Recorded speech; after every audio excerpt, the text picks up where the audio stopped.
Hey, you guys. Thank you so much for tuning into the live. This is 20 Questions with Jay, and I am here with QW Life and Legacy Network.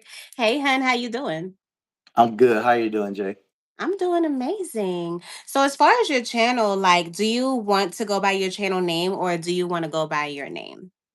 Yeah, you can just call me Quentin. It's fine. Quentin. Okay, so Yeah. is that what the QW stands for? Yeah, Quentin Wimberly. Yeah. Oh, okay, that's awesome. Okay. That is good to know. But yes, y'all, I'm so excited for this live because this is probably the first time that I've done a live with someone that I didn't know from the community, like just straight off the rip. You know what I'm saying? So I'm just like, dang, this is actually really, really dope. You know what I'm saying? So I'm really, really geek. What's up, Elevated? Thank you guys so much. I see Tiff was in here. I see Velez was in here. My twin, Wifey. Thank y'all so much for being here. I appreciate y'all. So we are about to dive into this interview. So are you ready for these 20 questions? I hope so. Well, we about to find out. So the first question I have here for you is what made you want to start YouTube? Well, I have three reasons. The first, I have an older son who's 22, and I wanted to pretty much bridge the gap between my generation and his. So I was kind of like unfairly calling his generation weak and like you guys can't handle anything. And I never. He's like, you need to see things from my perspective. So Mm, we decided to do Generation Me, which was the original name of my channel. And we would try to talk about different things that we see, and we'll talk about it from my perspective and his. And it helped me. It will help me along the way. The second reason is I want to show like positive black male fatherhood. We don't see a lot of that displayed. All mm. we get called deadbeats and things like that. And I have three sons, and I'm like, okay, well, I'm not a deadbeat. I've been in their life. I take care of them, so I want people to see it. So I'll post my shorts with my son or our trips, just so people can see that black men can be great fathers. And then lastly, it was I've been through a lot of stuff as a young kid, growing up in Georgia. So I want to show people that you can get through trauma, whether it's sexual Yeah. trauma, whether it's poverty, you can get through it and you can come out on the other side. You just have to persevere and keep going. Yeah. So all three of those things combined led me to starting my YouTube channel. I love that. I love that so much. Yes. Okay. So, my next question for you here is what moment in your life forced you to realize that emotional control had to become a priority? Well, it's honestly it's growing up as the oldest of five kids with my parents, and I saw how my dad would sometimes lose his temper, and he did, strike my mom, and I watched that happen a lot. And Mm. then as I grew up, I would see men um, who said they're men, but then they will kind of like lose their temper, and they'll, growing up in the ghetto, people shooting around, and I'm like, man, how do I not do that? How do I divert to the other side? What is causing this? And I started to like really, really inflect, and I realized that it was actually their emotions. They have no control of their emotions. So if I bump into you, do I have to fight you all the time? If you step in Right. my shoes, do I have to pull out the strap? Do I have to do that stuff? And I told myself I would not be a statistic. I would not justify what people say about black folks. And so I did the opposite. I love that. I love that so much. That is so amazing. And I love how you just have so much control over how you're speaking. It just gives off like this is really how I'm feeling and this is really how I'm living. You feel me? Yeah. And I love that so much. Yes. That is so amazing. Thank you guys so much for being here in the live. And thank you so much to Baby for dropping that link. I really appreciate you.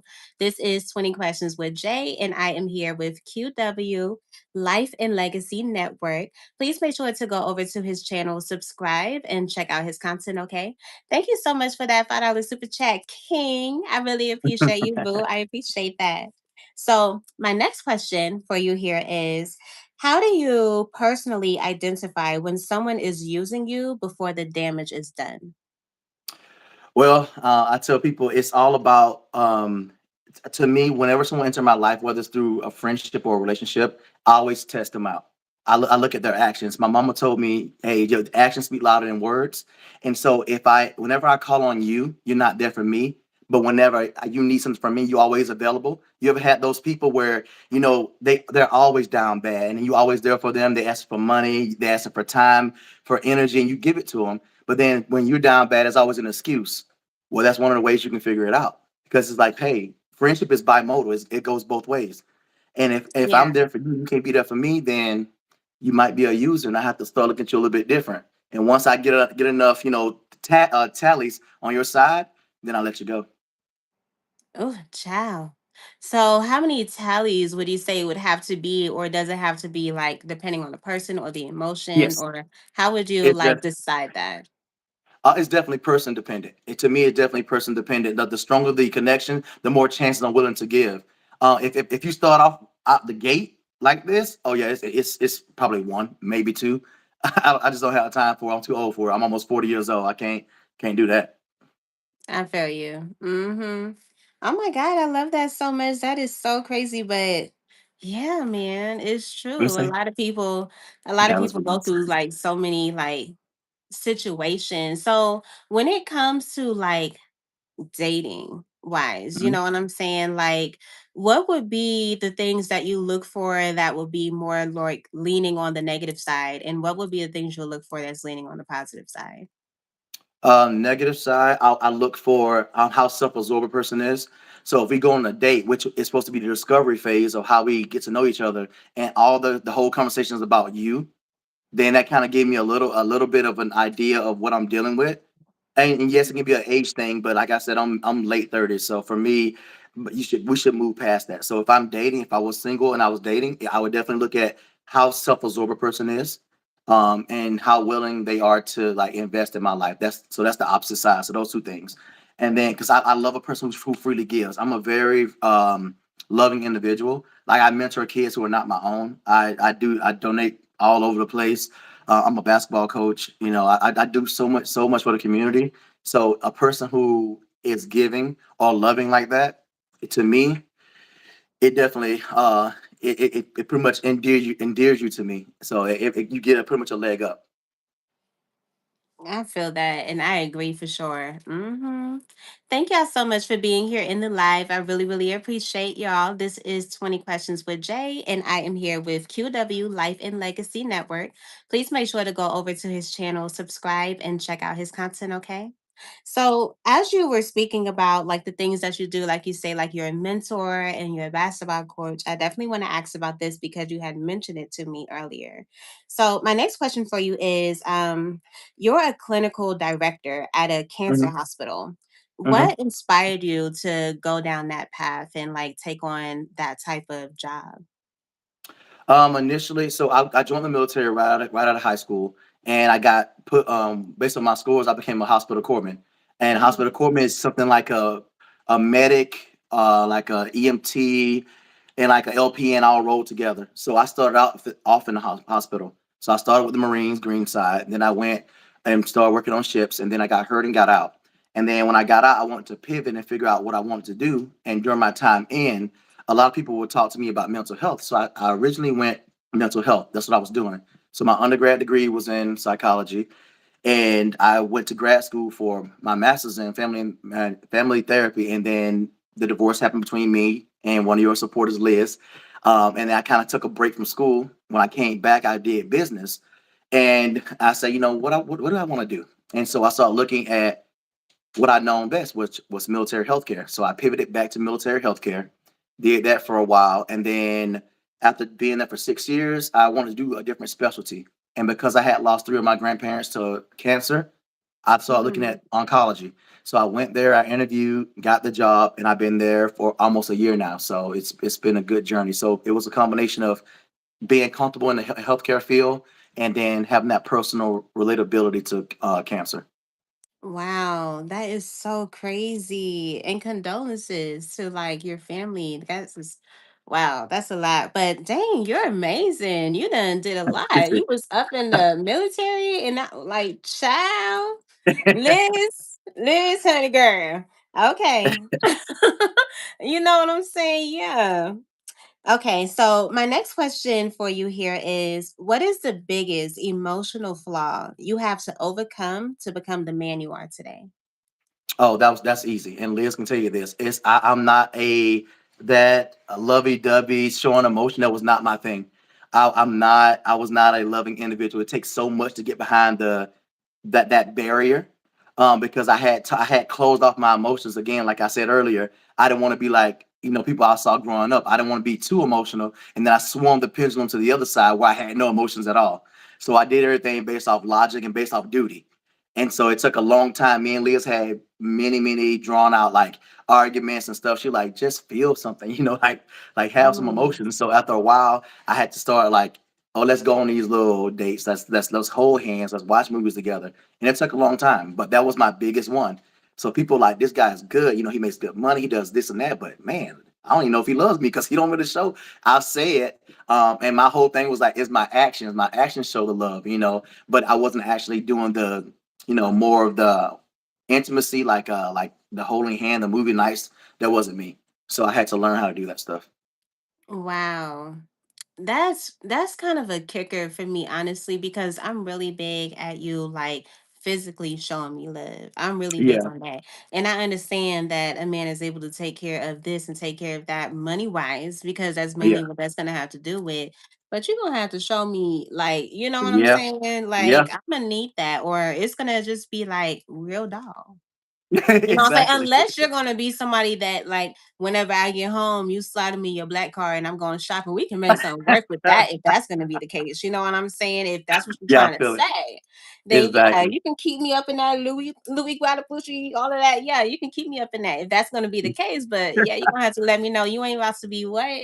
Like, no. Nah, but I get it though. But I'm glad it's something that you know that that's how you are. You know what I'm saying? So is that something that you're still that way, or is it now that you are aware you're working on it?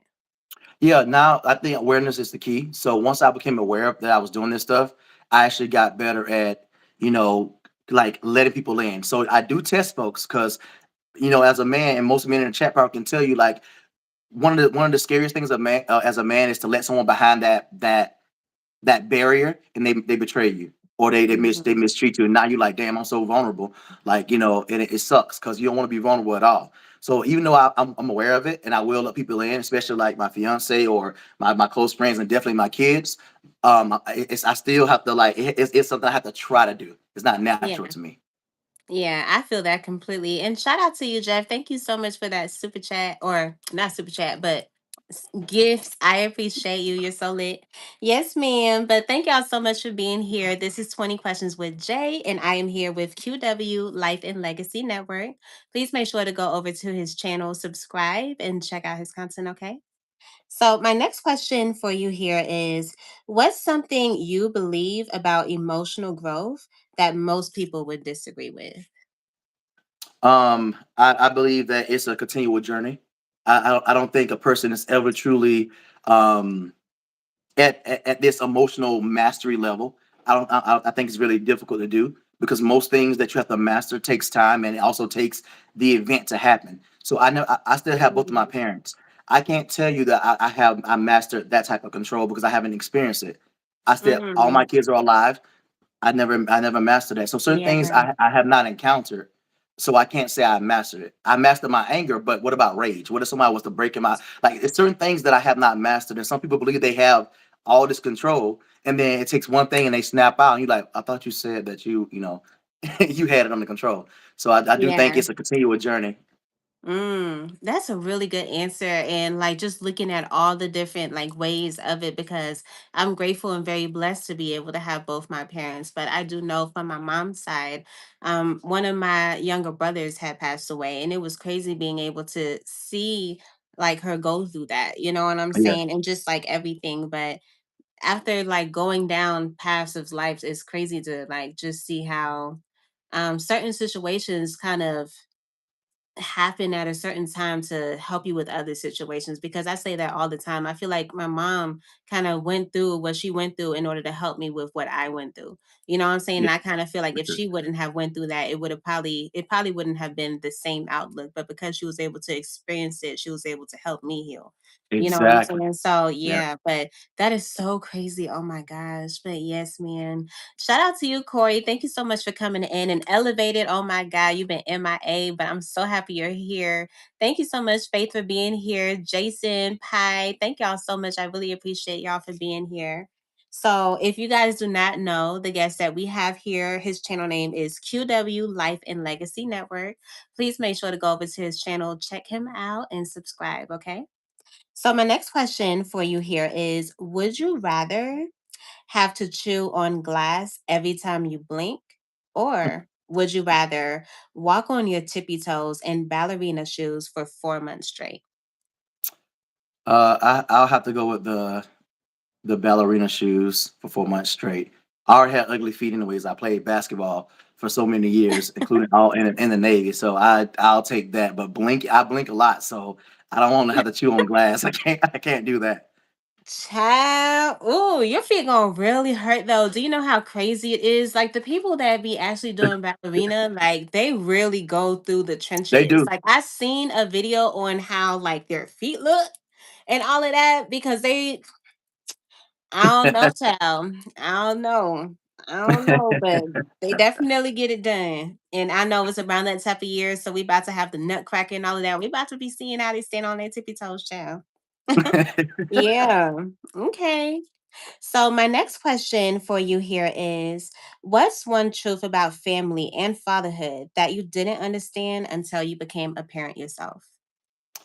Oof. I would say this is well known, but it is so true. Is that kids, they hear and see everything you do, and you have to be really Yes. measured. You have to be really measured on how you move. Because my thing is, if I'm hypocritical, if I say tell them to do one thing, but I do something opposite, they're gonna latch on to that, and then I can't really hold them accountable or something I can't hold myself accountable of. So for me, I think it's 100% is that you have to be pretty much you have to have integrity and you have to be consistent throughout Mm. your parenting period. Yeah, that is so true. And I know that there's a lot of parents that's up in this chat right now, so they can most definitely agree.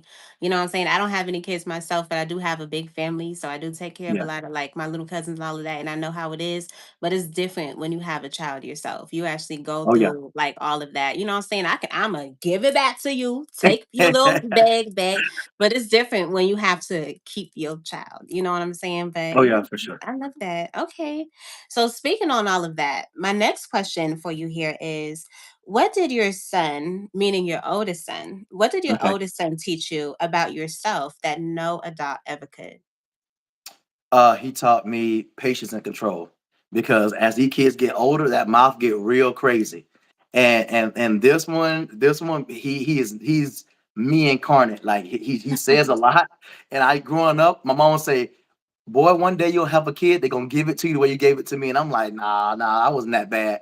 If I was anything like that, I apologize, mom, for sure. But he definitely taught me emotional control, that patience. Because if he was anybody else at 22 years old, his hands gonna be flying. Because I'm telling you, he You're a can say some mess. stuff. He can say some stuff. So Yeah. yeah. And I see King Explicit in the chat. He is really feeling your background, especially with that TV up there like that. Oh, yeah, definitely. Hey, I appreciate it, man. My homeboy put it Hmm. up there, and like whenever I do my little quick talks, little segment on my channel, I put this. This is my background for that. Yeah, it's actually mad lit. That's why before we even got up on here, I was complimenting it too. I was like, yeah, that's lit. Okay. So, my next question for you here is: what's one emotional wound you feel that men carry but barely admit out loud? Oof, that is a very difficult one. I would say we tend to not admit when we're actually hurt. At least men in my generation, from men from like born in the '80s, when we're hurt, we tend to take it in stride because we were never taught to like really express that emotion, and so we keep it suppressed. And a lot of men know for sure that when we get hurt, we want to admit it. Like when we have a woman that leave us, we like, man, f that girl. I don't care about none of that, and it really hurts us. We really be down there like, God dang, why she leave? We be in our feelings for sure. Behind closed door, we be in our feelings, but we can't let people see it because the minute you see it, people gonna start clowning it. Oh, he weak. Oh, he's a simp. Oh, he's this and that. And we ain't got time for that. We already have our own battles to fight, and that was one we don't want to fight. So definitely, we have a hard time admitting when we're actually damaged because who do we run to? Who can we go to? Hmm. Yeah, so I see Supreme over there talking about emotions. What is that?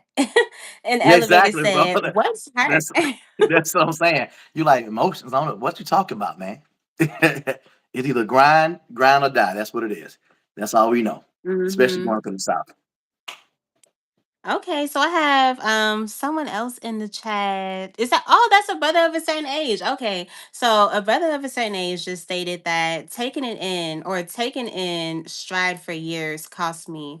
I would say we have to be outlet, to be honest. We have to have Yes, an outlet, to be honest. Yeah. yes. I agree. 100%. And that's why Mhm. I started my channel. The season two of my quick talks, it was about the journeyhood from boy to manhood.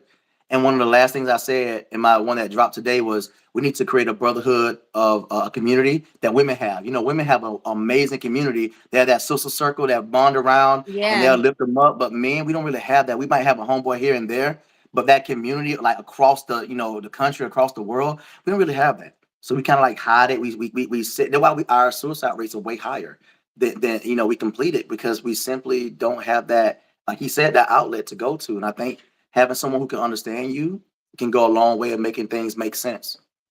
Yeah, that's so true. And it's crazy because even here in like our community of people that we're really close with, it's majority women. You know what I'm saying? And there's a lot of Mhm. men that slowly coming in. I hope that you stay.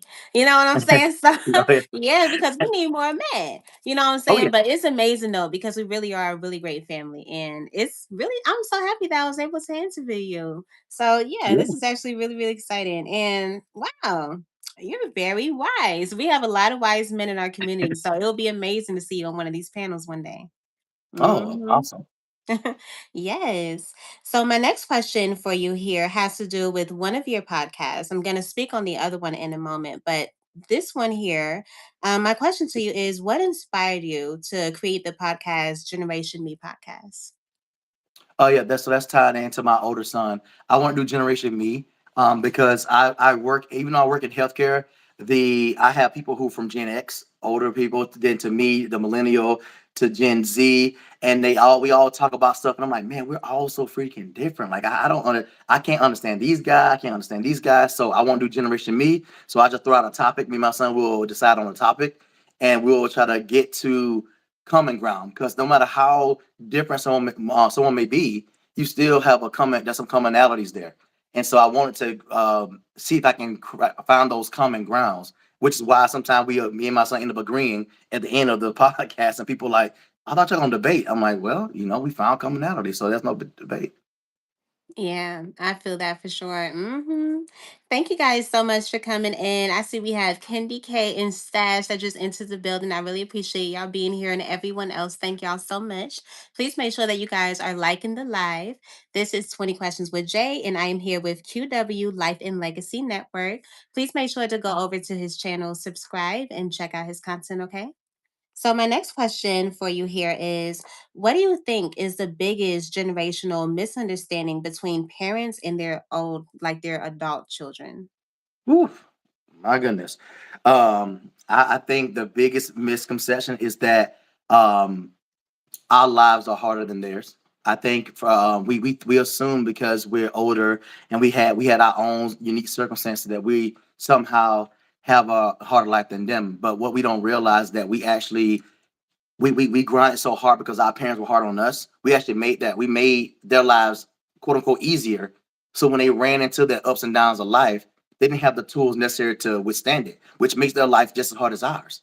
Because Mm, our parents put pressure on us to help out. Like I had to raise my siblings, cook, get a job at 14, 15 years old, that kind of thing. They might not have to do that, but still they live a pretty much sheltered life, and they have to go out in the world without the proper tools and make something happen in an economy that's crazy, in a job market that's crazy, and a chance of them buying a house by the time they're my age, whatever, is pretty low. So it's trying to understand that their life is equally as hard as ours. It's just a little bit different. have you ever done anything that you feel like if your kids find out, it will disappoint you? Oh me, oh yes, yep, You was yep, like, yeah, yep, okay. yep. It's, it's for sure. Child. I feel like your kids is gonna probably watch this one day, so I'm not even gonna have you elaborate. I'm gonna just be Yeah, like, I okay, can't. Hey, it maybe won't be y'all you. can nitpick on your daddy. You feel me? And all I'm saying is, you in 2008, I ain't always had the money I needed. So before, OF, I had to go make the money. So a lot of old I white feel women. you. Okay.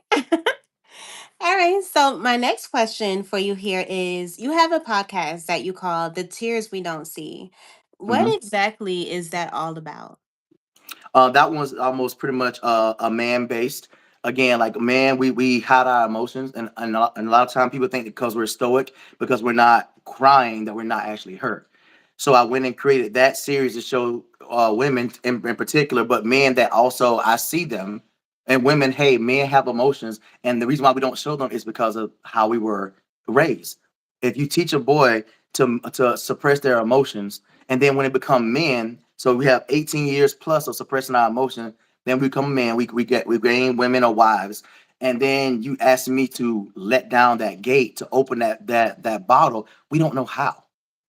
We don't know how, and it end up damaging our relationships. And then we cry behind closed doors. Again, tears you don't see, because we're crying because we never had the opportunity to be fully realized men. Because the men that came before us told us, "Hey, put your keep your head up. Don't cry. Men don't cry." That's kind of crazy because everyone has emotions.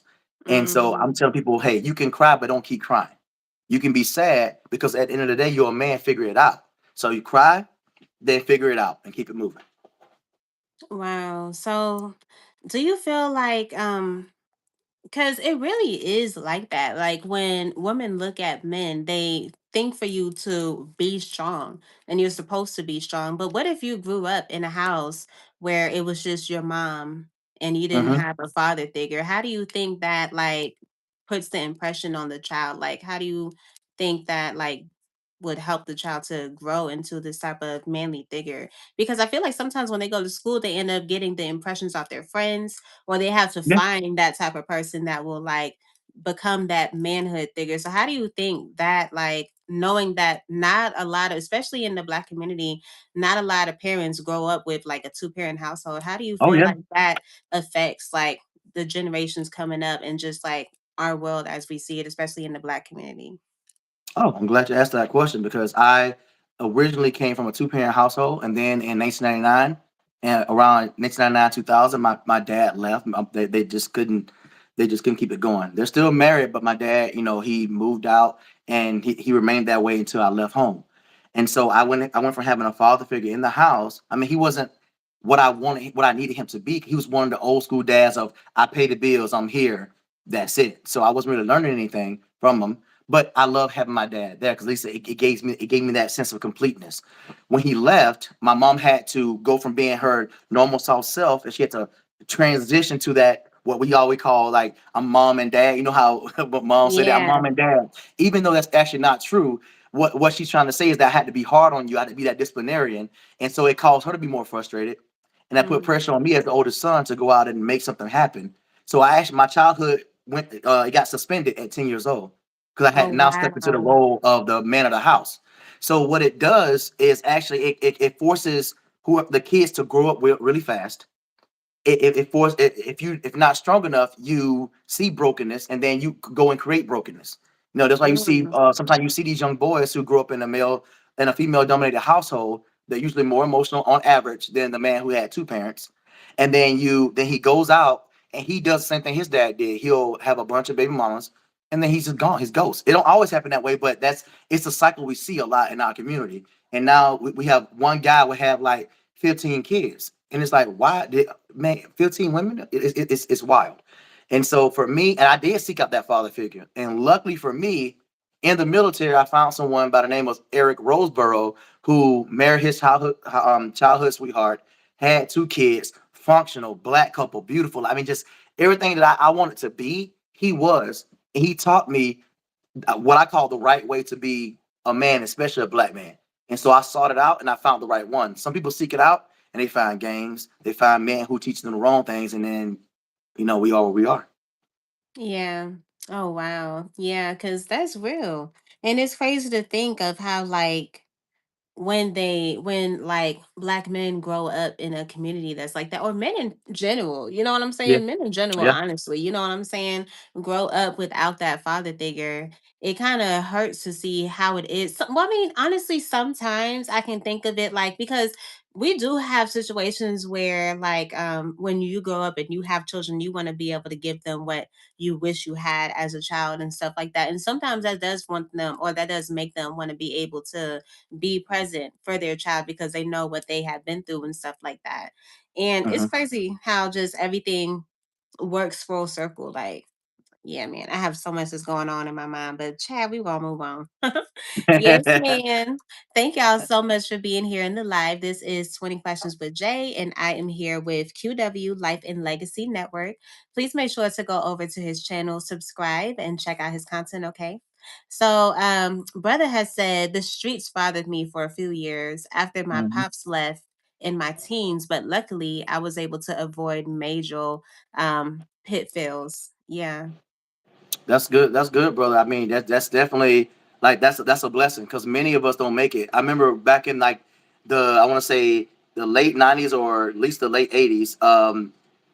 The percentage of black men making it to 18 years old was so low, and so that's how bad it used to be. You know, to get turn 18 years old, it was a blessing. People would celebrate that. Oh, my Mm-hmm. boy's 18. It's like, damn, that's just the age. You know, like how's that? Means to celebrate, but that's how it was. Yeah, that's real. Okay. So, my next question for you here is, if someone could watch one episode of both of your podcasts together, which one would you say represented you the most and why? Um, That's a good one because that's two part. The hurt me, it will be quick talks episode season 2 episode 2, and I think the tears we do not see. I think that won't be a good one because that talks to my essay as a kid, and getting through that whole thing. But honestly, it's the man in motion. So it was the episode season 2 episode 3 of quick talks. It was the man in motion, and it talked about mastering emotional control and avoiding things like ego and all that good stuff. And then it talks to that journey to become the whole man. So, and because I'm still on that journey to become the whole man, I think that one is me. If I had to give you an episode, it would be season 2 episode 3, a man in motion. That would be the episode to watch if any man out there who's struggling with transitioning from hurt to healed. That will be the good episode to kind of give you a boost. I feel that. And wow, so you said that you made an episode on like you had a situation where you was S8. Are you able to like elaborate on that a little Oh yeah, I more? can. I mean, I can talk about it now. I went through a lot of therapy for it, but so for me, my life started off pretty kind of crazy. Like it was a crazy one. At around 5 or 6 years old, my mother got a knock at the door and saying that her whole family was gone. Like they were all out of here, like deceased. And she Wow. was freaking out. Turns out it wasn't that. Someone had lit our her house on fire, my grandmother's house on fire, Oh my and I had gosh. lost my aunt and my three cousins. There was a baby that was 6 months, and there was two of my cousins who were 10 and 12. And so I was supposed to be there. Come on, Auntie Michelle, the one who passed, I was supposed to be there with her that night, but I got in trouble, so I had to stay home. So watching Wow. and when we got there, there was still the house still on fire, and you were seeing her trying to get out, and you heard the screams. So it What? started with that. And as I progressed from 5 to 7, then I was kidnapped as a 7 year old, which is Oh a my story for a different day. gosh. Yeah, that was a crazy one. My mom always tell that story to people like, "Oh, I lost my son," and then from that, it was a nice little period of just peace. And then 10 years old happened. We moved to Savannah, Georgia, and we moved back to a city called Camillus, really small in Georgia. And my mom allowed me to live with my cousin, an older male with the exact same name as me, which is why I rarely go by Quentin, I go by Q. Mm. And from then on, he started little things here and there. So I think I was 10, he was maybe 17, and it started off Wow. with that. And so I would tell my mom, and at the time, she was like, "Oh, you're lying. That didn't happen," and it happened for 3 years. Dang, that's And crazy. yeah, and so once my mom didn't believe me, and everyone painted me as like this pariah, I kind of went into myself. I started reading, and that's why I quote unquote smart. I read a lot of books. I started to like recede into myself. And then we moved around and I moved back and we lived and my mom had to stay with my cousins just until she got on her feet. And I have twin brothers, little brothers, and they were in the room with him. And I came up from playing basketball and I was like, oh my God, Right. you gotta be kidding me. I said, Mom, where are the twins? Oh, they're in there with Quentin. And I lost my Oh, mind.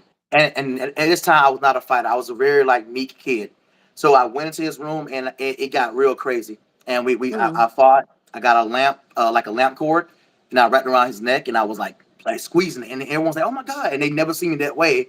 They ended up calling the cops. And my mom said it was that moment that she realized that everything I said before actually was happened. true. Yeah. Yeah. And so it was that, and Mhm. then as I got a little bit older, it was my mom's friend, female. She was much older than me, and then that happened with her around like 16 years old. So it was like from both directions. Even though that seems cool, I tell people it seems cool at that time. It seems amazing. Like but guys brag, oh yeah, I got this 38-year-old woman, but it was crazy. It was wild. And what ended up happening is that I only sought out older women. So as I got older, I only like older women. Even Liz is older than me. I mean, Liz and I were together for 11 years, but she older than me, and she'll tell you like I always boost my age up because I like older women, and it was all because of that encounter. But Mm, yeah, so that's what that. And I tell people that a lot of people don't talk about male abuse like that. No one, it happens a lot in family more than people realize. Like 1 in 6 men kind of go through that, and we mhm. suppress it, and because no Wow. one believes us. Right. Oh my gosh, that is so crazy. You really have went through a lot. Oh my God. And You know, like, oh, child. I'm like, so many people really do go through so many things and feel like they're in their own world alone. So it's amazing for you to be able to be here as a man and open up and tell like what has happened to you, because a lot of people probably, like I said, been through that and never actually like witnessed someone actually explaining their story. So I'm so happy that you was able to be here, and I'm so happy that you have like a podcast on your show, like on your channel, like speaking about things like this and allowing it to be a safe space for people to be able to come and for like sure. just feel good, especially like for other men, you know what I'm saying? So, wow, that is so dope. I definitely commend you for that. And I'm I sorry for all appreciate the it. trauma you had to go through, but I'm so glad that even with all the things that you have been through, that you still turned out to be like an incredible, really smart, intelligent man. That is amazing. So, bravo and hats off to you for doing your big No, one. I appreciate it. I used to Mhm. always hate my life. I used to cry like, man, why God, why me? But then I started saying, no, instead of saying why me, I'm saying why not me? Because I know I became that person that can talk to anybody. That's why I have so many kids and people I can mentor because I've been through everything from like Yeah. just everything. I mean, it can be. I can give you a book of things like seeing people get taken out in front of you, all kind of stuff. So, I'm really blessed that I survived it, and I Mhm. can actually help people through it. Yeah, that is so incredible. I love that so much. But yes, thank you guys so much for being here. I see we had Crystal in the building, Lily in the building. Thank y'all so much. I really appreciate y'all. Mom of three, Lisa. I really, really appreciate all of y'all for being here. Thank y'all so much. This is 20 Questions with Jay, and I am here with QW Life and Legacy Network. Please make sure to go over to his channel, subscribe, and check out his content, okay? So, my next question I have for you here is, what do you find most difficult about YouTube and why? First of all, I'm just horrible with technology in general. So for me, because I make content basically, like I said, like this talk content, it's really hard to get people to engage with it. I don't have a hook. A lot of the times, I'm like, what can I say to get people entertained? Because my content is long form. So and that watch hours, that's what it is. It wasn't a subscriber count. It was that watch hour thing you see to get monetized, which I really don't care about. I'm making enough money, but it's that watch hours. I'm making this. I'm taking time out of my day to make this video. I need someone to watch it all the way through because there's a lot of little nuggets of truth in there, and it's that part. It's like, what do I need to do to trigger people to like watch it longer than like maybe a minute or two? That part is the Mhm. difficult part. Yeah, I feel like a lot of us kind of are going through that now. You know what I'm saying? We're all trying to figure out and find our little tweaks. And that's why it's good to always like try to switch things up to see what it is that people catch on to. And when I was looking at your channel, I felt like a lot of things that I seen that people were clicking onto was like the way that you titled some videos. I was like, Yeah, okay, I like how this is clearly people clicked on it because of how the title was and whatnot. yeah, And yeah, I think it is exactly that. Like you just have to find a way to keep that momentum up. You know, you're able to for sure. pull in views from the way that you're doing your thing. You just got to find a way to like make it stick. Yeah. Okay. Most definitely. Okay. Thank you so much, Monique, for being here in Alaska. And I really appreciate y'all. So, my next question for you here is, what's one situation that once made you emotional, but now gives you the clarity and strength that you need? It was actually what we just talked about. Like I used to be really, Mm-hmm. really subconscious about um being vulnerable, especially in a physical way. I used to always lock my door when I sleep because when that would happen as a kid, he would come into my room and I would sleep. And that's the most Not when you vulnerable a were man can be. sleeping, child. Oh yeah, for sure. Always. It's crazy. And so I would lock my door. Even my current fiance, she was like, "What do you? Why is the door always locked?" I'm like, it was that fear of being vulnerable. So I always had to be quote unquote hard at all times. No emotions, always on guard, always vigilant, that whole thing. And that you can't live your life that way. And I so agree. I had to deal with that. I went to therapy and they said, deal with it. And I'm like, what is causing this? And I still felt like I was that 10-year-old kid waiting for Mhm. that monster to come take me. And it wasn't until I dealt with it and realized that I'm not that kid no more. That shit, Right. my bad. That won't fly no more. You're That fine. wouldn't fly over here. So for me, it was going through that and facing it. And I actually called him on the phone and said, "Hey, you did this to me. It wasn't right." But I had never done that all these years. It was like 4 or 5 years ago. I called him on the phone and I was like, "You did this. You damaged me, but I overcame it. I'm healed." And from then on, I never had to worry about that. I never felt vulnerable ever again. Like even if I was to cry, it would. I didn't feel like, oh, someone gonna see me as like as a easy, a easy mark. So it was that part.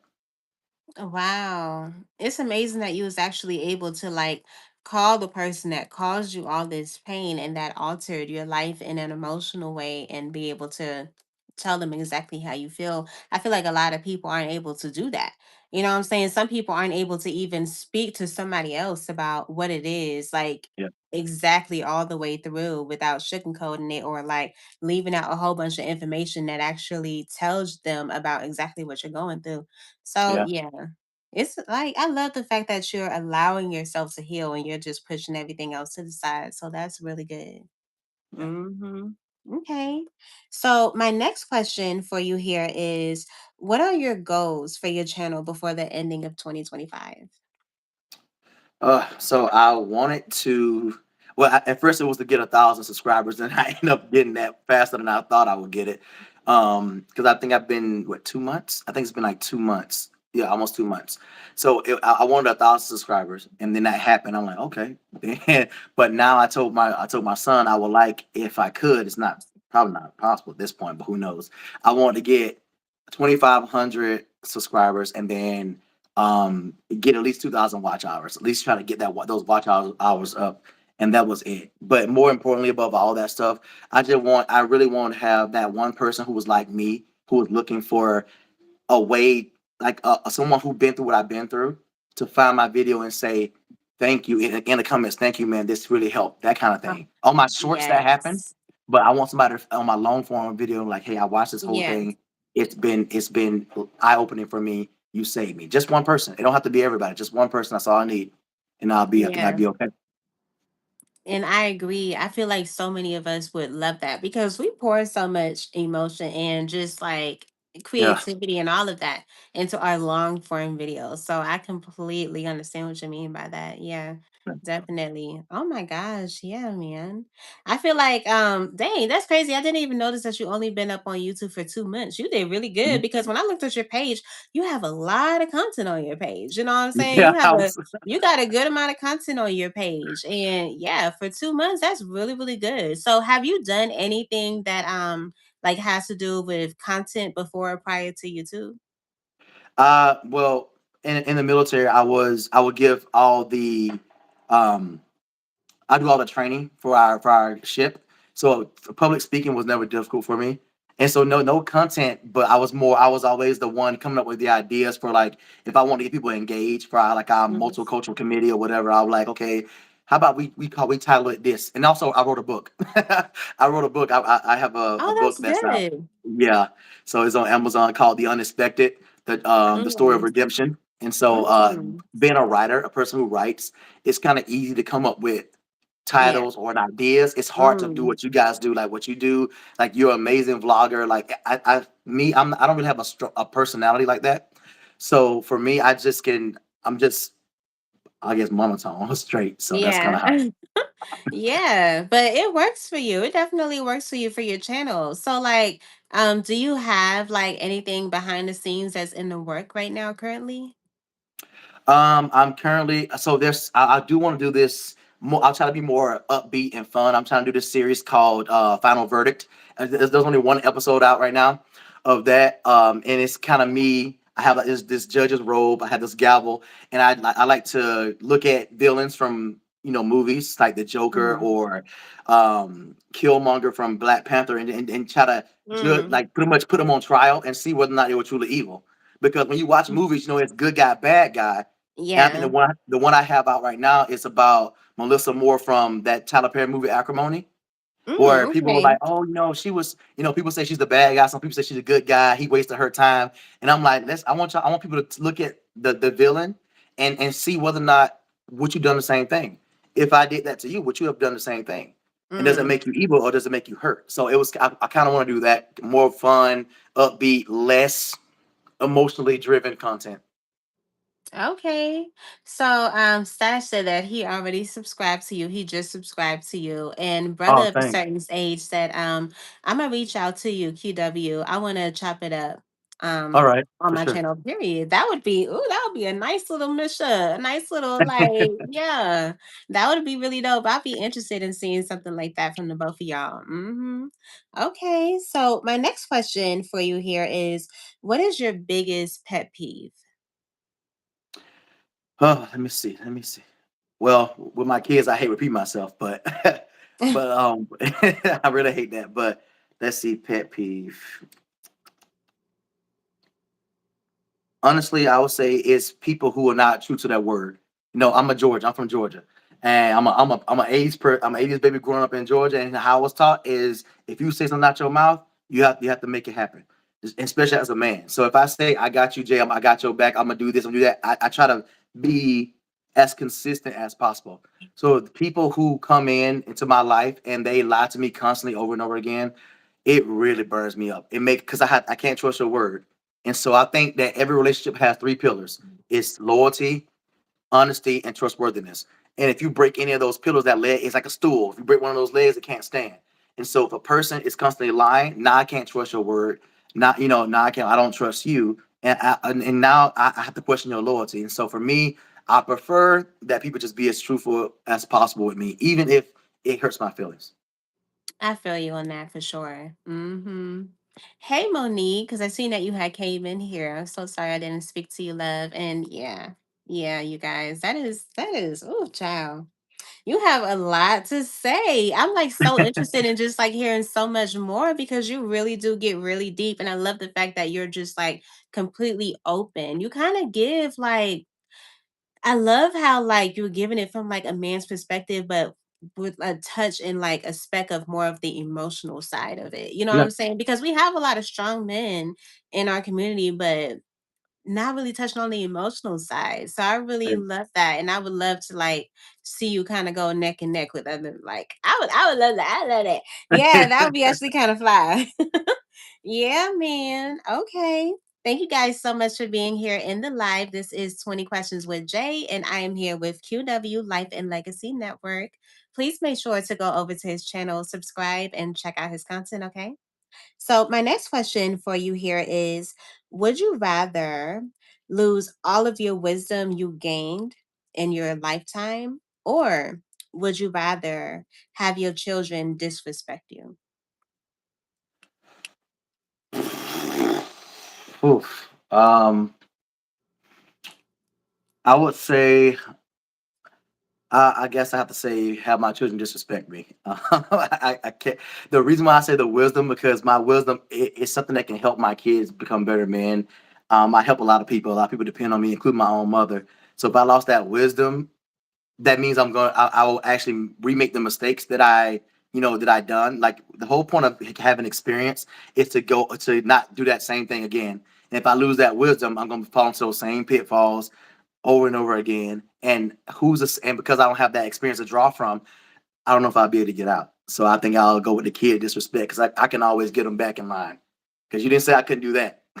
So Yes, but it will just be a continuous thing. Have them disrespect you, but not you. You right. You right. You right. Y'all always find a way to like get through. Y'all always be looking for the loopholes, child. 100%. Yes. Well, I'm so happy that you was able to make it through all of these questions because this is about to be my last question for you. So thank you Okay. so much for making it through here. And thank you everyone for coming through. I really, really appreciate y'all. Again, this is 20 Questions with Jay, and I am here with QW Life and Legacy Network. Please make sure to go over to his channel, subscribe, and check out his content. So my last question for you is, if you can only give a stranger, regardless of their gender, the best advice in life, what would that be and why? I'll probably would tell them that you are enough. That despite society telling you you have to have this amount of money or look this way, you are enough. That's God created one you, and that one you, there's something about you that's special, and all you have to do is find it and maximize it, and the world will enjoy it. That's it. Yeah, and that's definitely true for sure. A lot of people do need to be able to hear that, but not only hear that, but believe it. You know what I'm 100%. saying? That'd be the problem with it. But Yep. yeah, man, I'm so excited that you was able to come on. How you feeling? Good. It was fun. It was definitely fun, and I love your community. People just, I love how much they support you. That's amazing. I want to build that type of support on my channel one day. Yeah, I'm sure you're going to for sure.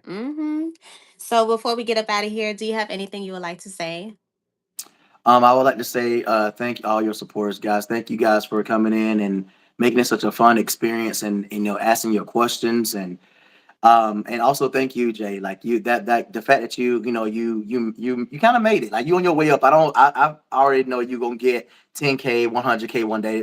Your personality, your Coming, drive, hopefully, your hopefully. drive. It's gonna happen. It's definitely gonna happen. All you need is the right little moment, and that your video catch fire, and you'll be good to Oh go. yeah.